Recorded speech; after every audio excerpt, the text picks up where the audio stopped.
Hi, my name is Derek Jones. I'll be doing my self-logo speech for Tom Durant's class at Lebec Community College in spring of 2020.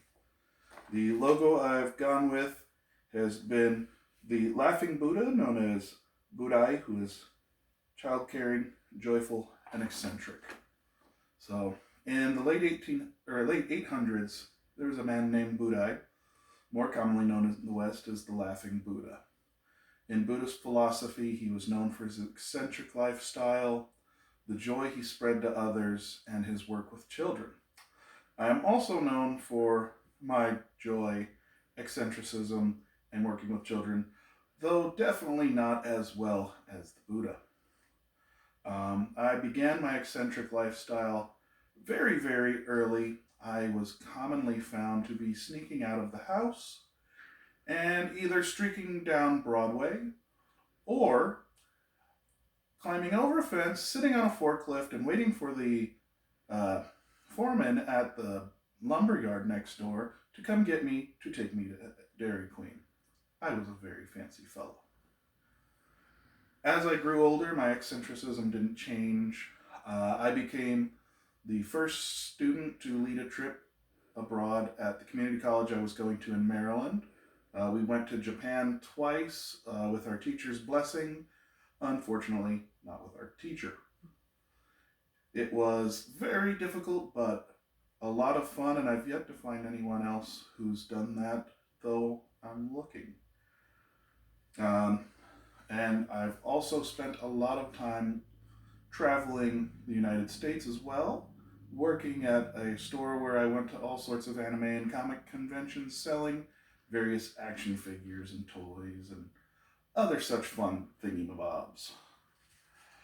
And then I'm also known for being very joyful and spreading joy. I'm frequently found to be smiling at the stupidest things.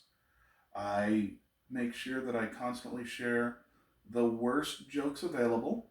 My wife suggested this one for my bad joke for this one, and that is that the police nearby have had all of the wheels stolen from their cars. They are working tirelessly to find them. Yeah. And I'm also able to find joy in literally any situation. When I was very young, I got third-degree burns on both of my arms. Even when I was 3 years old, in an immense amount of pain, the doctors would come to me and go, "Camera?" And I'd smile because obviously if they've told me there's a camera, there must be a camera.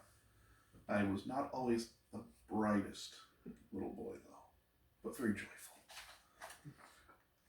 And then the eccentricity and joy continue, but now I'm found a focus for it as I work with children. Around 15 years ago, I was invited to start working at my church to help at their summer camps, and that was a blast. And after about a decade of it, I sat there and thought, why am I not doing this for a job? So I quit my going nowhere jobs that I was at, far too many retail, and switched to working just with after school programs to get my foot in the door as I worked toward getting a degree, which has led to better options as now I work with special ed students. At least once all this COVID-19 mess is over, I'll be back in that. But I work with special ed students and I just love it. So while I'm not trying to say I'm as great or amazing as the Buddha, we do share a few similar qualities that are very positive.